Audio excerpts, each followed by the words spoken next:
Hey Stan, how you doing? Oh, good, guys. Good. How are you? Just fantastic. Hello? Can you Hello? hear us? Can you hear us? Fantastic. Only fantastic. Fantastic. Can you hear me? We Yeah. can. We can.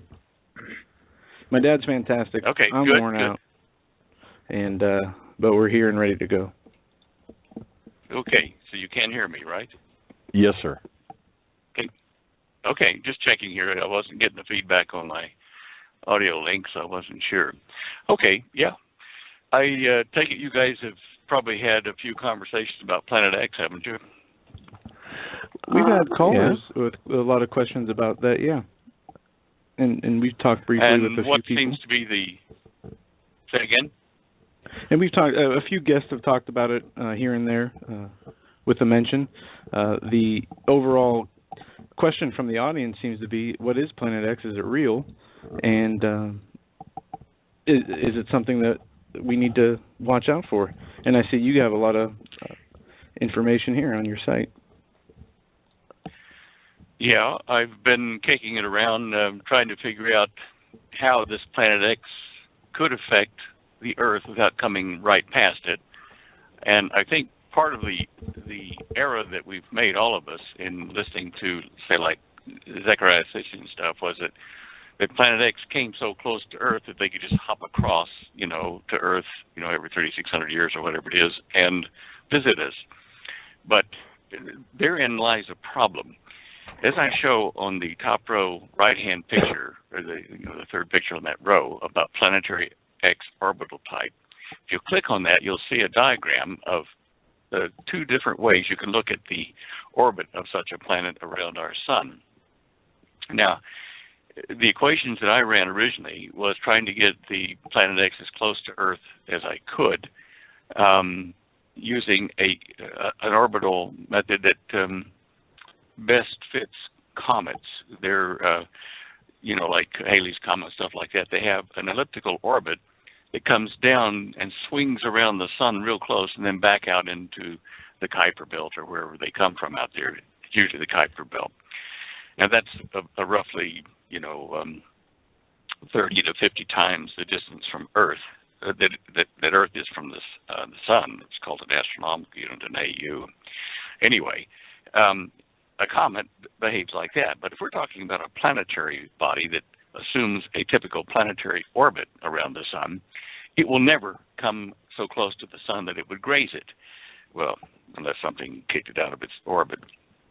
So in the diagrams I've got up here, I show a planetary-style orbit around the sun where a planet like the Earth or Saturn or Jupiter, they go around the Earth either in an almost circular path or an egg-shaped elliptical path. Now, that's a planetary-style orbit, which has kind of, if you take the average of its closest distance to its farthest distance from the sun, in the case of Planet X, that would be somewhere around 250 to 270 AUs, or 250 to 270 times the distance of the Earth from the sun. But underneath that, I show the cometary-style orbit, which swings around, and that would be, I did the calculations using that assumption the first time I did my calculations, last year or the year before. And I figured that we would see Planet X within 2 or 3 years. It was going to be close to the sun on this 3,600-year orbit. But if you go to the planetary-style orbit, then it changes things. Every 1,800 years, this planet will be on one side of the sun or the other, and it will interact. It will cross through, possibly, the outer reaches. Well, it's way beyond the Kuiper Belt. It's about, let's see, at its close point, it's about 3 times the distance of the Kuiper Belt from the sun. Say at about 143 times the distance of the Earth from the sun. At its furthest point, 340 AUs.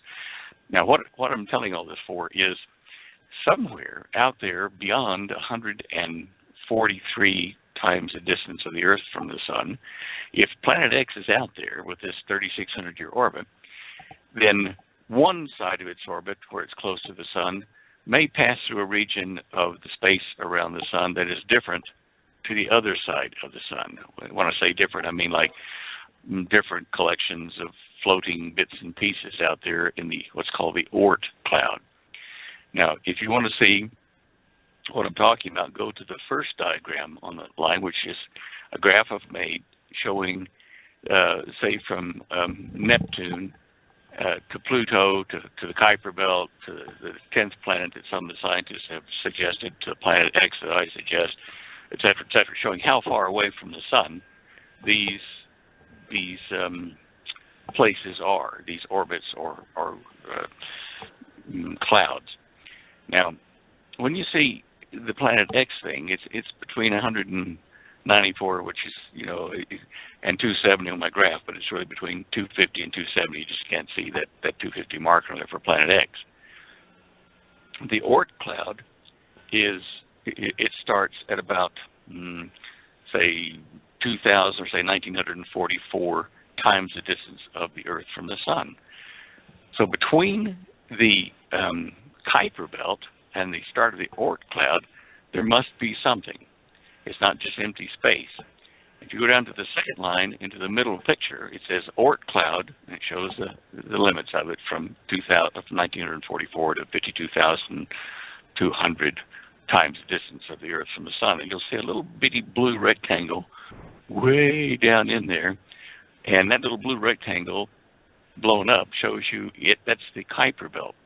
And if you look at this, now this has been plotted, by NASA and various other organizations in astronomy to approximate the distribution of objects around our sun all the way out to the edge of the Oort cloud, and just a little bit beyond that to the edge of the definition, if you wish, the outer limits of our sun's field.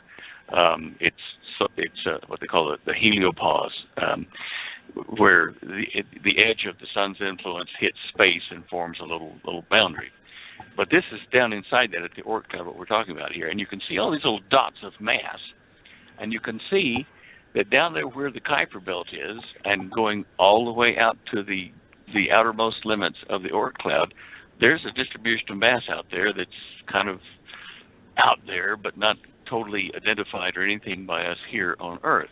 So there's all kinds of masses out there, and that region out there, from the little Kuiper Belt, that little blue rectangle, out to the edge of the Oort cloud, somewhere in there, if Planet X is orbiting, it will hit clusters of mass when it's closest to the sun on one side, and it may miss them on the other side because there won't be anything in that part of the Oort cloud. It's a random distribution. What I'm saying this for is this. If we have a 3,600-year period to catastrophes linked to this Planet X type, event, to Nibiru or whatever you want to call it, it might be that we are approaching a time where that Planet X has disrupted some mass out there in the 143 AU limit and has caused it to perturb the orbits of Neptune and Pluto and Uranus. We know that they're being perturbed by at least one large mass, and recently, of course, the scientific community has decided that there may be two new discoveries out there, two new what they call extreme trans-Neptunian objects, ETNOs. And these two, they predicted that these two planets out there would be somewhere in the range of 150 to 525 times the distance of the Earth from the sun. Well, my figures show that the close point would be 143 AUs, which is very, very close to the minimum distance they show for these ETNOs, the 13 of them they found, but the two large ones. And the two large ones, they say, would lie about 200 times the distance of the Earth from the sun. And there's another one at 250 as well. Now, when you look at this, I've got equations that are up on my show images page. I'm just trying to see where I've done that here. Let's see. Show images and go back. Okay. Dwarf cloud. You can get to the article, I think, there. No, that's just the thing. Sorry, just give me a second here. I'm trying to find out where I put this. No problem. Okay. I don't think I've got the graph that will show you what I want to there. I'm just going to have to tell you. I don't want to bore you with totally all equations and numbers, but long ago, years ago, I started figuring out, where this mysterious Planet X perturbation thing might be in our solar system by using standard astronomical, very long and complicated equations to plot where every planet should be. And the accuracy of the equation I use is pretty astounding. The second picture on the top row of my show images page is showing how close that the Deyo formula, which is the red line, comes to what is actual versus what the Titius-Bode formula was. And there have been people that used mathematics, simple mathematics, to say where the orbits of our planets should be, and they assume that there would be no missing planets in between the ones that we know about, or they haven't been broken up, or they're not there, or whatever. But I took a different approach and said, let's find the equation that best fits all the planets, even if it generates a couple of empty orbits, which you'll see there in that graph shows as empty. And that equation almost perfectly fits the known positions of our planets. And the formula's up there for those of you that want to dive into a little bit of algebra and graphics. You'll see that up at the top of the page. Yeah, sign me up for that, Stan. Sorry. Wow. Yeah, Okay. I figured I might. Well, this is important because I use something like this to go out there and start predicting orbits where the planet X might be, where it would be a stable orbit for it. And that's how I arrived at a figure of 270 times the distance of the Earth from the Sun, maximum, and minimum 234. If you average those out, I'd say that planet would be at around 252 times the distance of the Earth from the Sun. And that is, within 2 AUs of what the article says, that they think that's where the big planet, the 10 times more massive than Earth might be at 250 AU. So that article is at space.com. I don't know if I've got a link to that. Let me just see if I put a link up there. No, don't have it. But anyway, if you'll go to let's see here, to space.com, and then look for article on Planet X worlds beyond Pluto. And I can tell you that if you go to space.com and then a slash, type in 28284, then a dash, and the word planet, then a dash, and an X, then a dash, then worlds. In fact, guys, let me, I forgot I could do this. Let me give this to Joe in the, what do you call it here, in the Skype messaging, and you can share that in the room. Okay. Because this article just absolutely underscores what I've been telling people for several years now from my own calculations. Here it comes. Now you can share that with folks there. And for those that were listening, it's, after the X, it's dash worlds, WORLDS, dash beyond, dash Pluto.html. Anyway, that's an extremely good article and very relevant to what I've been trying to explain here about this Planet X. Now, Planet X, if it's only, 143 times the distance of Earth from the Sun, 143 AUs, it can disturb things out there, 100 years ago that are just now going to find their way into perturbing the, say, the asteroid belt or, the Sun itself. So it doesn't have to come within visual range or its closest point to actually set in motion events with other objects that it encounters out there to cause changes in the inner solar system, the inner planets, and the Sun itself. that means that it may be at its closest now. It may be approaching that. It may have done something 500 years ago that's going to be making results occur now. So we measure the presence of this Planet X thing by events. But if you go on Zechariah Sitchin's translations, and others have said that, every 3,600 years this planet comes close enough the beings can hop off over to Earth and that kind of stuff. We can't just limit it and say, look, they have to be within, a few million miles of Earth. They could be out there 143 times the distance of the Earth from the sun, and with their own space drives, they could hop over here, and it would take them half as long as it normally would at the furthest most point from the sun. So, there are a lot of variables here that we don't have, hard data on in the community, the scientific community, to tell where that mysterious body is. We know that it does affect the outer large planets, Neptune and Uranus, and Pluto is really kind of probably a moon that's spun off of Neptune anyway. But so we know this, and I say to people, if you're looking for Planet X, okay, that's fine.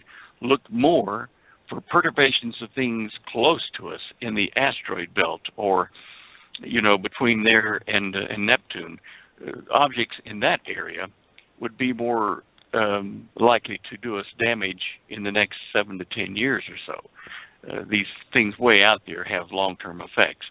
So we should be looking for objects of a number of sizes that may be a result of that and would fulfill prophecy in like the book of Revelation of John, where he talks about a star, a bright burning object, falling into the seas and killing a third of the sea life, and et cetera, et cetera. Anyway, I just wanted to bring this information to people's attention to say that we're not ignoring, Holly and I and those of us who work together looking at this kind of stuff on Planet X, we're not ignoring the various discussions on it in the non-professional blog talks and all kind of stuff, and Facebook discussions and things like that. What we're trying to do is add these factors in to stabilize the discussion and try to get more towards fact than supposition and kind of one man's translation of the Sumerian articles or the Aztec calendar in its relation to that as well. So anyway, that's all I want to do was to bring that to people's attention so that we don't get totally carried away with looking for a big planet to suddenly appear, on the horizon in the southern hemisphere or the northern hemisphere or whatever. I don't think it's going to come itself that close, but its effects may. Interesting. And for okay, that sounds great. And for the listeners who did not catch that space.com article link, or those people not involved in the chat room, folks, you can go to hagmann.com, click on look on the right-hand side, right underneath Stan Deyo's show images link, and there's a link directly to that article Stan referenced. So make it easy on yourself. Go to hagmann.com, click on the link for the space.com weather article, and of course the link to Stan's site is right above that. All right, my friend. Wow, interesting indeed. Absolutely. There's another thing too. This big asteroid that it was 3 times the distance of the moon from us, passed us the other day. Asteroid 2004. Yeah.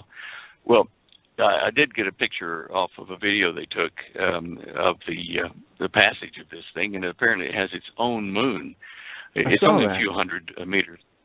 Yeah, isn't that incredible? I put that up on the show images page because the solar system, well, the universe for that matter, but the solar system we live in is full of surprises, and it's kind of neat to see that an asteroid has its own moon, even when it's that small, orbiting it.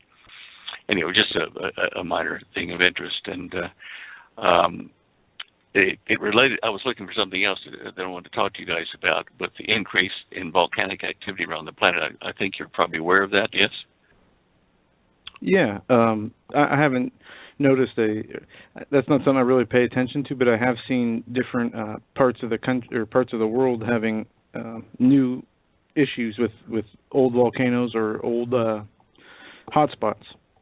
They're flaring back up. Well, again, the reason I mention that is that let me see if I've got a link to that article. I do. If you go down to the third row, first picture, you'll see what looks like red fingers going across the top of a molten lava coming up out of Kilauea in Hawaii. But if you click on the bottom, I think it's the bottom of that picture where it's got the text, increased volcanic eruptions and why, it will take you to an article about, is it volcano season? Now, this article came out in late September 2014, but it is important now that we see the number of increasing volcanic activity around the planet, like Iceland, which is really a ripper. It is saying that this occurs when the Earth's spin rate is changed. You can read the whole article, but so what we're seeing here is that the spin rate, the length of the day, things that change or speed up the Earth's spin, affects volcanic activity. And so you say to yourself, well, what's causing this? I think this fits in with the hypothesis I've been putting forward, as have others, about the Earth going through a period of expansion, maybe in discrete levels or quantum leaps, but they may also be slow expansions at this point in time where we are. But these things indicate a change in the surface of the Earth, either due to spin or the stress of changing of the spin rate around our axis. I know that all sounds like gobbledygook, but at any rate, in that article, it is important to look at that. Let me just see if let's see, the study was first done in 2009. Just want to find where I'd mark this. Okay, the link between climate change and volcanism is still poorly understood. Blah, blah, blah. Oh, where's that speed thing? It's right there somewhere in the article. I had it marked and lost it. Anyway, if you'll go to that link in the text there under that picture and read through it, you'll see what it's talking about. They measure how many, petajoules, which is a lot of joules of energy, dissipate in the Earth's rotation. So that's when that changes. It's heralded by an increase in volcanic activity because the surface of the Earth is squeezed and stretched more than it is normally when that rotation rate changes. Anyway, okay. So it's 120,000 petajoules of energy each year, enough to power the United States for the same length of time. But so are you, just to be clear, altering the spin of the Earth? Are you saying that our days would our days be becoming a little bit longer, perhaps, or shorter? That is because of the increased rotation. They oscillate. They oscillate between shorter and longer. And if you expand the Earth, we'll get all these sinkholes and everything. If you get it bigger, then it's going to slow it down if it has the same amount of spin energy, which it probably would, within a little bit. And if you shrink the Earth down, then it would spin up, and the Earth, the length of the day would be shorter. So I think we're moving toward a longer day by fractions of a second. Oh, okay. But in line with that, Doug, look over at the second row, the last photo on the right, which is one of Greenland's ice sheets. And it's melting lakes that melt and refreeze. They empty and then refreeze. And this particular one here has melted and drained in the ice sheet and then refilled twice in the last 2 years. It's like a sinkhole under the ice. And, you got to keep wondering, is this due to, the stretching of the Earth's surface as it expands, and hence we have more volcanic activity and more sinkholes? It just kind of underlines that there's something not right, or not average, shall we say, in the Earth's ecosystem and the climate and the geology of the planet. Wow. I'm looking at this picture. Yeah, I'm looking at this, and fascinating. So okay, we know it's not customary, normal, or we know this is just not exactly right. So okay. Yep. Well, now there's another thing linked to this melting, Arctic or Greenland type ice mass. The the information that I've been collecting, and I'm sure a lot of others have seen it, is that the ice cover at the South Pole is increasing. Yet at the North Pole region, like Greenland ends, the ice level is draining, as and then freezing and then draining. It seems to be warmer at the North Pole than it is at the South Pole, relatively speaking. Now, I've talked to you a number of times about the inversion or the flipping of the magnetic poles of the Earth, so that the North Pole magnetic that we have now would flip and become our South Pole and vice versa. But I've discussed this saying, look, if the Earth's magnetic field, when it flips, does like the sun's, then we have a north-south pair, magnetic field in the northern hemisphere, and a south-north pair in the southern hemisphere. And one hemisphere may flip its magnet, if you wish, flip the pole before, say, the South Pole does. In the sun, we know that happens where, as the sun's poles start to flip every about 11 years, the northern hemisphere of the sun, which is normally north, would flip to south, and you'd think, the southern hemisphere will flip to north, but it doesn't. For a while, several weeks, it will sit there, and you'll have two south poles on the sun, one at the top, one at the bottom, until the bottom half catches up and flips and becomes north. Now, that same thing can happen on Earth, and we know from the images that were released last year by NASA about the detailed imaging of the Earth's magnetic field that they got from satellite data. It shows two north poles and two south poles inside the Earth. And at that time, they were only separated probably by 15 degrees, 20 degrees, something like that. But as that progresses, it causes the electric fields inside the Earth to change as well. And we know from, I think it's called the Thomson effect, that if you have a copper wire and you put a current through it, say from a battery, that it will actually move heat from one end of that wire to the other. So if you had a flame on one end of the wire, the electric current would actually move that flame, the energy of it, down to the other end of the wire and heat it up. But if you go one further to what's called the Peltier effect, where you have, say, copper and nickel touching each other and form what's called a thermocouple junction, you can heat that junction by running electricity through it one way and cool that junction by running electricity backwards through it. Look at the Earth.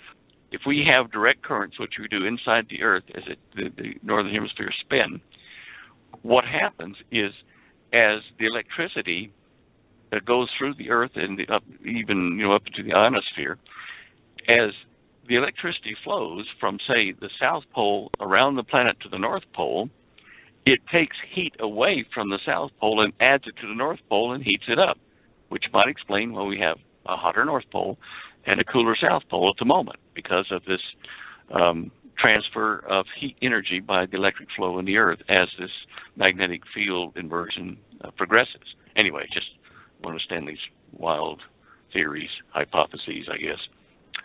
So, interesting. Wow, man, no one can say that you're not a fountain of information tonight. My goodness. Okay. Wow. Where do we go from here? I don't know. We can talk politics in the Middle East if you want. Let's do so. I take it something's on your mind. I see the Arab lawmakers are talking about a historic union in the Arab countries of the Middle East. We see Netanyahu and the rhetoric of him coming to the United States to speak in front of Congress, and the treatment from the administration and some of the pundits and media pundits on both sides. Pretty hostile. You did see. It's just been released here 4 hours ago, that I'll just read you from the article. I just couldn't believe my eyes, but it does make sense.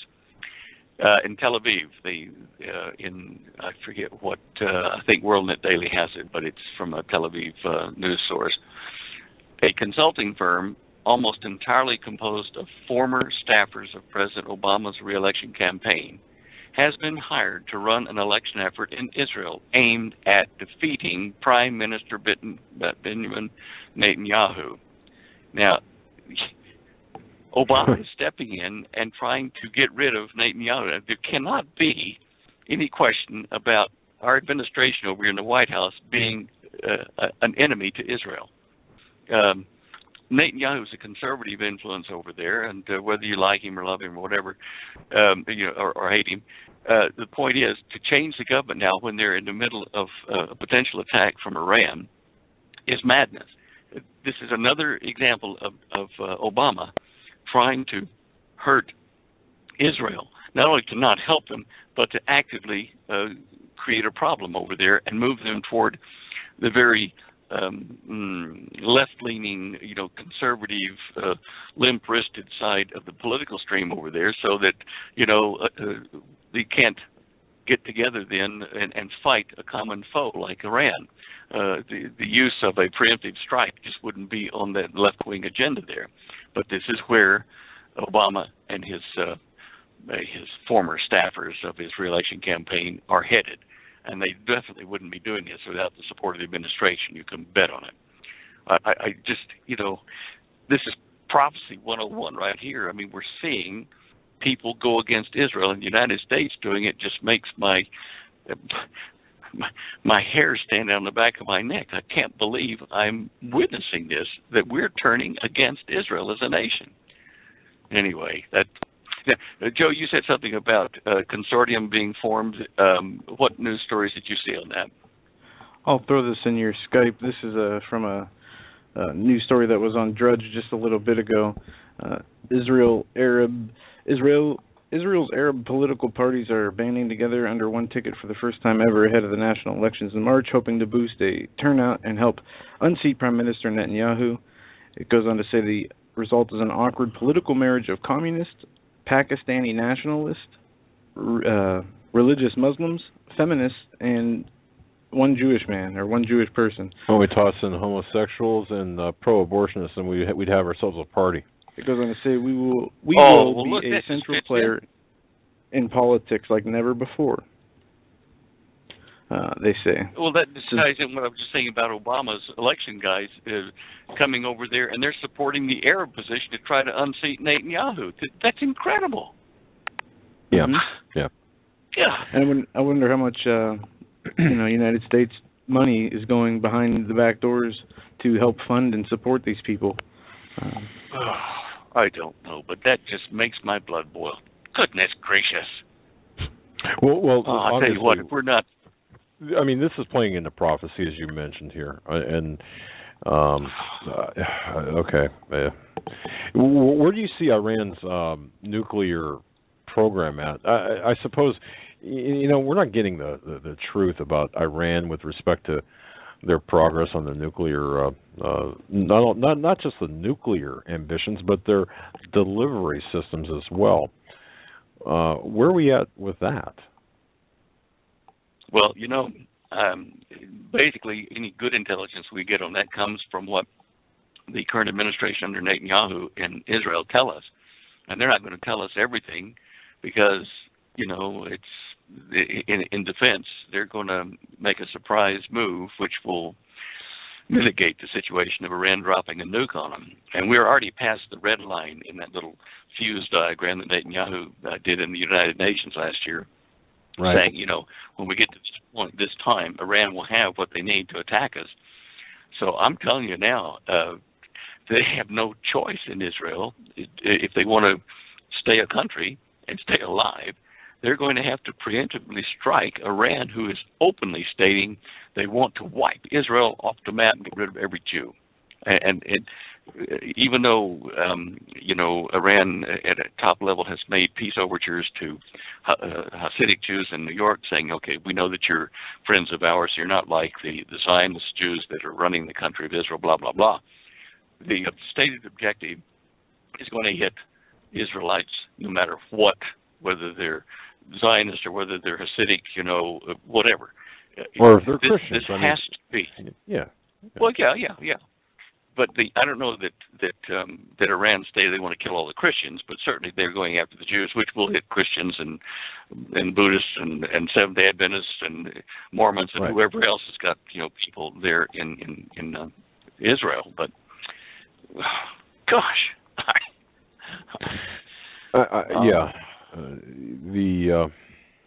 I'm stuttering because I don't even know. First of all, how can this be justified? Stan, going back to what you said about the people going over to Israel, wouldn't this be a violation of federal law? Correct me if I'm wrong. The Logan Act, or maybe I'm wrong in that that particular law. Well, it's not an official like White House directive as an act of the United States. It's by former staff members, i.e. civilians, who have gone over, been hired to do their public relations stuff that they do to elect presidents, to go over there to unelect Netanyahu in the fair elections to be held there. They're entitled to do that. I mean, they get paid a fee, they go over and do a job, and it's not acting on behalf of the United States, in kind of air quotes, but it is. So they can get away with that. It's not an official act. Man,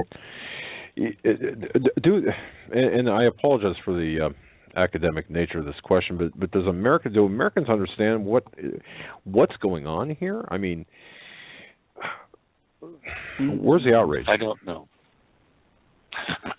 Well, I guess they're just missing the fine points. If CBS or CNN or ABC or even Fox, for that matter, if they don't tell the people this, if they don't bring it to their attention right in front of their face, they're not going to see it, because a lot of people work and have other problems they have to deal with in life just to survive, and they're not like those of us that are gathering news for them. And so it is our responsibility to wake up our fellow people who are interested in even knowing the truth and preparing for what's going to happen because of it. So it falls on our shoulders to say, look, we've digested the news this week, and boy, you better pay attention to this. It's going to affect you personally, and a lot of other people for that matter. But that's why they're not waking up, and there are not enough of us going out there and saying at work or at parties or whatever, look, come over here, I got to tell you something. Things are really getting interesting in the world events, and you better pay attention. How much influence do you think Valerie Jarrett has in that particular initiative to unseat or to make sure that Benjamin Netanyahu does not get reelected? I mean, it's got to be pretty. Obviously, it's pretty severe, pretty heavy. What am I saying? What am I asking this for? That was kind of an. I don't know, because I can't answer the question. Yeah. I mean. Really? I mean, I can't even believe I asked that question, Stan. Sorry about that. Man. Have another drink of coffee there. Yeah, I guess double espresso here. We have a question from Margot about Planet X, Stan, and it's as follows: when does Stan think we will see negative effects of Planet X on Earth? And secondly, do you agree with Bob Fletcher regarding possible earliest of March 20th? Effects of Planet X, you mean? Is that what she's saying? Yeah. Bob Fletcher says on the 20th, and when do you see the possibility of things affecting Earth?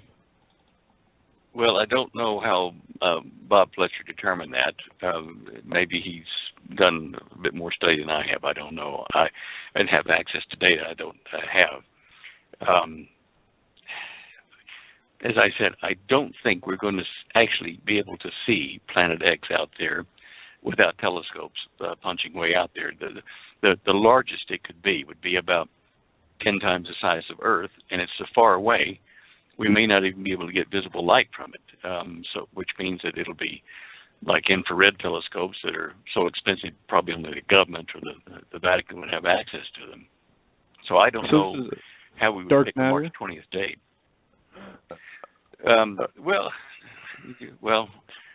I don't think so. I think it'll be just normal matter, but it won't be emitting enough light, being that far from the sun. We depend on visible light and infrared spectra to locate most of these things, and the further out it gets, the harder it is for us to, as astronomers, to find out where it might be and look for it. If there's not enough light, then our digital telescopes that map the skies out there, even if they knew where it was, might not be able to pick it up. We need something that operates in the infrared spectrum. Okay, Stan, correct me if I'm wrong, but didn't historically, I mean, according to ancient historical records, wasn't Planet X or Nibiru visually seen by people on Earth, or is that just mythology and wrong information? Well, where did we get that from? Zechariah Sitchin's writings? Yeah, you know what? I'm not even sure. I'm just babbling. Seriously, I'm not sure. I think where. I think primarily that's where we did get it, and there are only about 15 or 16 people at that point in time who could interpret, translate the Sumerian stuff that he was reading to get this. So did he make a mistake? Is his method of translation foolproof? It's not foolproof. We know that just from experience in other languages that have been translated after they're long gone and not in use, and especially in the linear text, linear A and B, and in the pictographic language that became, like Hebrew or, Phoenician, things like that. So let me just look up here, Sitchin and Nibiru on our handy. Right, okay. Let's see. Okay. He used cuneiform, which is one step up from a linear type, the early linear type stuff that had just straight lines in the text, and he went to the cuneiform, which is done with a wedge, a pointy wedge, which is really a derivative of linear methods. And he did translate these things. And so did he make a mistake about whether they saw it or whether they saw the effects of it? A planet the size of the Earth, getting even into the Earth's orbit, not even touching or not even close, would still upset the Earth and its orbit around the Sun. It would probably move our orbit further out because the extra mass in our orbital, section where planets have to orbit would make the orbit unstable. But I don't know. They're just. So really, we're kind of flying blind on this, and we're the people who are. Just so I understand this correctly, or at least as best that I can, with a good degree of accuracy, the historical accounts of Planet X are based really on one man's interpretation, one man's translation, or perhaps maybe two or three, but a very limited number of people reading ancient texts that we have little understanding of in the aggregate. Is that a fair statement? Yeah. Okay. Wow. Yeah. Man. Yeah. Okay. I don't know how many other people could have done it. There was only about 16 who could translate that at that time. I don't know how many now, but I did see conflicting views of in the papers on this the Sumerian cuneiform they were talking about there. I did see conflicting interpretations or translations to Sitchin by other professionals in the field as well. So, you could make an argument that they're covering it up or something like that. But being fair about it, these quote-unquote experts are in disagreement about a lot of what Sitchin has popularized. So I don't know the truth of it. That's what we've got to go with. It's uncertain. Okay. Wow.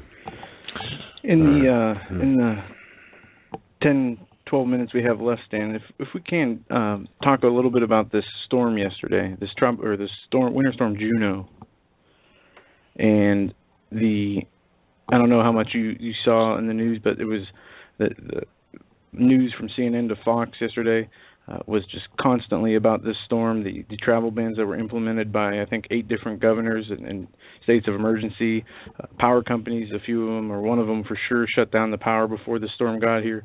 Today we see They say went from historic snow to a snow job. They say meteorologist apologizes. They're going to start evaluating the modeling. Did you see, this storm looked wrong to me from the beginning. It looked like Sandy in its travel route, but it didn't hook in to the country, thank goodness. And from the winds behind it, and looking at that wind map and other models, NOAA models, this looked like a hurricane, like a winter hurricane. And then it missed New York City, but it still hit a little bit up on Long Island and throughout Massachusetts and Connecticut. But the hype that was surrounding the storm, you would have swore it was going to hit New York City and the areas they said it was going to impact. Did you see do you think there was any type of weather manipulation involved, or do you think this is just we see these huge new storms that are coming out. They're starting to give the winter storms names. A new term I learned yesterday was that bombogenesis. It had to do with the pressure of the storm and how low it was and how low they expected that pressure to be. Is this normal, or is what we're seeing here normal with this? No, it's not our recent past, like the history of the United States, last 220 years or whatever. It's not our normal in the period of time we've occupied the United States, as far as we know. I do think that not only the United States, but other countries around the planet are experiencing record changes in their weather and climate. I think we're seeing a climate change. The fact that you said it looks like a hurricane is because it was spinning as it exited the coast and it went up in toward Maine. The spin of that and the temperature of it and the fact that it was over land for so long does kind of make me want to coin a new term, a winter landicane, because it's over land and it's cold and got terrible weather associated with like that. But over here on the western side of the country and Wyoming and Montana and Colorado, we're seeing strange warm temperatures. I mean, I was out yesterday pruning some trees in the orchard because it's so nice and wonderful out there, 70 degrees, short sleeve weather. So, to me, it indicates what I have predicted for some time, and so have others, that as we approach the change in our climate associated with the number of things in the sun and with the Earth's attitude or angle toward the sun and with the pole reversals and this kind of stuff, we're going to see extremes of weather. The norms are going to go extreme, where we'll have extreme hot, extreme cold, extreme dry, extreme wet, and extreme winds. I think, what was his name? Zone coast to coast so many times. The remote viewing guy. Major Dames, Ed Dames. Okay, he said, even in the way he predicts things that might be happening in the future, whether you put faith in that or not, but he did say that as things progress toward this severe change in climate, that we would see violent winds sweep across, in narrow swaths across the surface of the Earth, and these would be like microbursts dropping down out of a clear blue sky even, and will just chop down pine trees, maybe a mile wide swath, as it's done here in the United States. I think up in, where was it? Was it Maine that it did it? It's been 15, 20 years ago that a microburst did that. But microbursts would become plentiful, and with winds above 150 miles an hour, which, of course, most of our houses are not rated to withstand. So we may see some of that, as well as these strange, cold, weird, snowstorms. I don't think that this one, that Juno was engineered. I think it is a result of various climatic changes that we're undergoing at the moment. I won't rule it out, but I know that if you're trying to do it with HARP technology, that it requires that all the HARP transmitters on the planet, some Chinese, some Russian, some American, if they're operating still, need to be focused on a single event that you're after to work together. And since our HARP thing allegedly is not so much active anymore. I don't know whether one down in Guam or in that area is active as well. If the United States is not using its HARP technology to counter what's being done by the Russians and the Chinese, and we know the Russians and the Chinese are working together, then they may well be able to steer weather where they want it to by increased heating ahead of the storm on one side or the other to cause it to deviate. But they still have to have a storm to move. They won't be creating it. They will be steering what occurs naturally. Yeah. And when they steer it, it could be enhanced by the temperatures in the region they go to. Very interesting. Yeah, it just struck me as odd that there are so many things wrong with the storm, and a lot of people reported on different internet forums a lot of chemtrail spraying days before, and this is, I think, what goes to what you're talking about, not the creating of the storm, but once they have a storm with the right set of numbers, they can do different things to push it in different directions, strengthen it, and such, and I don't know how much of that is weather manipulation versus how much of it is natural, but it just definitely seems so odd. And the naming of the winter storms and the names they give these winter storms, they're like omens or indicators of some sort. Yeah.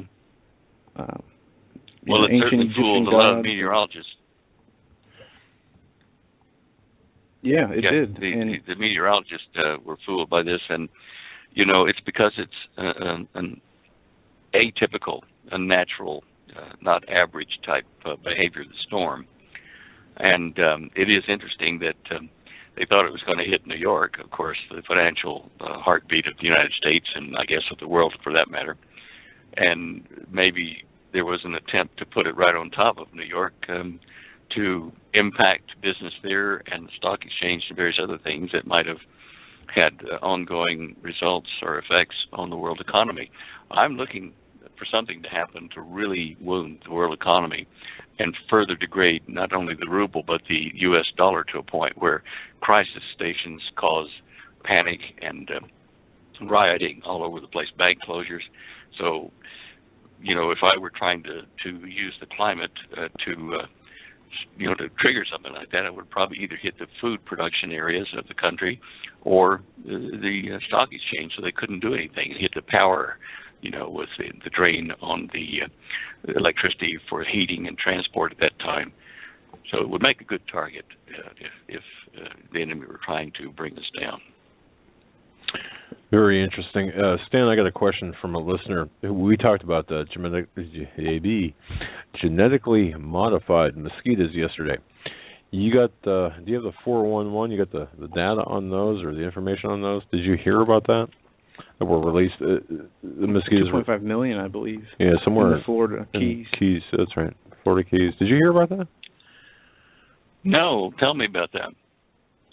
Well, apparently, 2.5 million? Yeah, a British company. Yeah, go ahead, John. Got a patent, or is trying to get a patent under a some kind of special bug patent to release 2.5 million mosquitoes in the Florida Keys, genetically modified mosquitoes. That their hopes of the results of this is to have the mosquitoes released and mate with other mosquitoes, and they will die. To kill off other mosquitoes, right? Exactly. And the genetically modified mosquitoes are, if I recall correctly here, and are actually contain. I'm not sure if that's the right word. E. coli and E. coli for one. Let me just. Are you saying that they were going to have? Are you saying they're going to have E. coli in these mosquitoes so it would kill the other mosquitoes, or something? That's kind of the long and short of it. Yeah, I mean, my terminology might be off, but we're talking about E. coli, and I'm just seeing if I can find that note that I wrote yesterday when I was talking about this.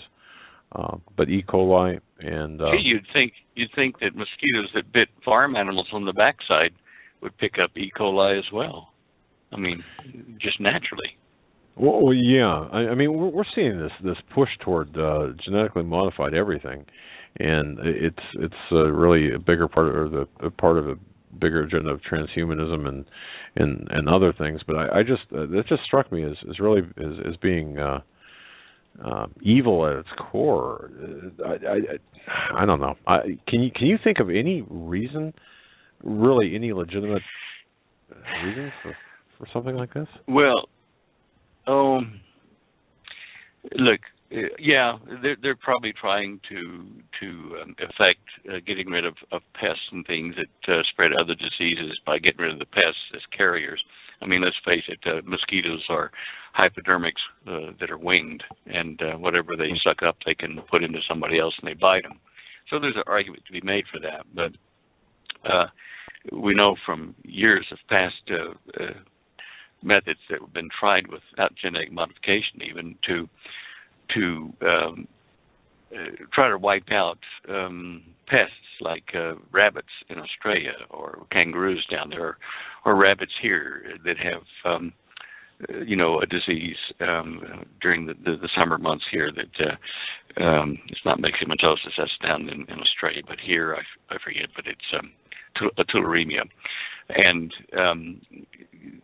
so we try to get rid of that kind of animal as a carrier for these things, and in essence try to make genocide on them, which destroys the balance in the ecosystem. The wolves and the coyotes don't have enough rabbits to eat, and so their population dwindles, and it affects the whole ecosystem. And when you do it on a much larger basis of changing the weather and stuff without a clear and correct model of how the entire planet works, electrically, magnetically, thermally, the Creator would know that. I'd put my faith in Jesus being in charge of that, but I wouldn't trust me, even with the best advisors and scientists on the planet, to go start messing with the ecosystem without a lot of thought and a lot of computer modeling to hopefully not screw up every other independent or dependent life form, whether it be vegetable or animal. I guess the short way to say what I'm trying to say is I don't feel safe about modifying the ecostructure to such a degree when we're losing all kinds of species every day of insects and animals and stuff like that. We're just not doing it right, and we need help. But I think we've screwed up the planet enough by ourselves at this point that we do have to call out for the architect, the Creator, to come back and put it together properly and tell us how to do it right. I look forward to that day. Amen, brother. Absolutely. Amen. Well, Stan, we've done it again. You've done it again. Carried us through another hour of our programming. It was just fantastic. A lot of information. Just a ton of information. Thank you. Man. Well, I guess, I was pumped up this week. Feeling a lot better, I must add, health-wise. I was in hospital last week in emergency for some severe pains under my rib, which has been with me for probably 10 years. And, they pumped morphine and Dilaudid and Vicodins into me at the hospital there, and it just took the edge off. It didn't get rid of the extreme pain. I want to tell you, I was close to the 10 mark on the pain calendar. And anyway. Was some kind of inflammation in your lungs or something? No.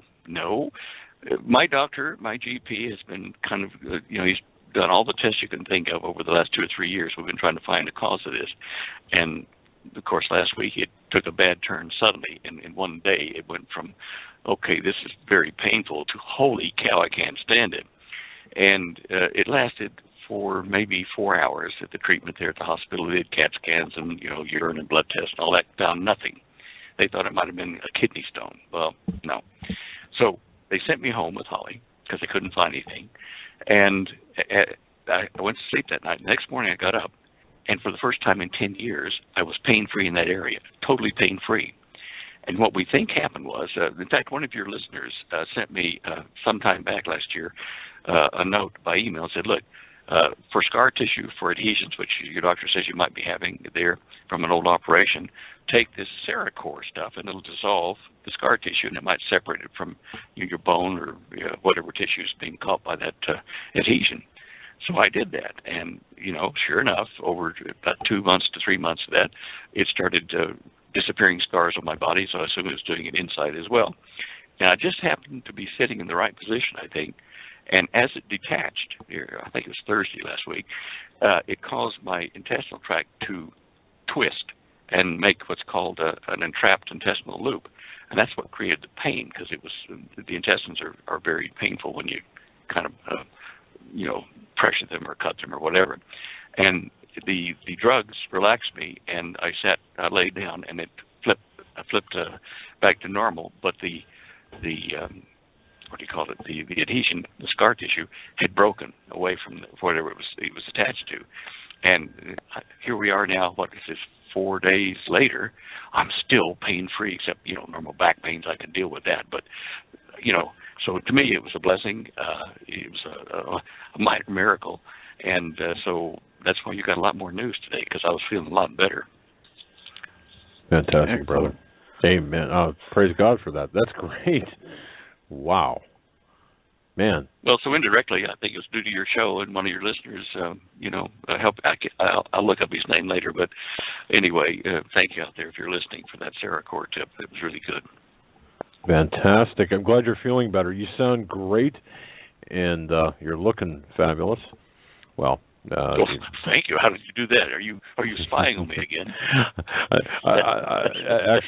I'm the drunken geospatial agency worker with the drone flying outside your window. Yeah. Anyway. I waved. I don't know if you saw that, but that wasn't a wave. You put that finger away. Now, come on. You guys.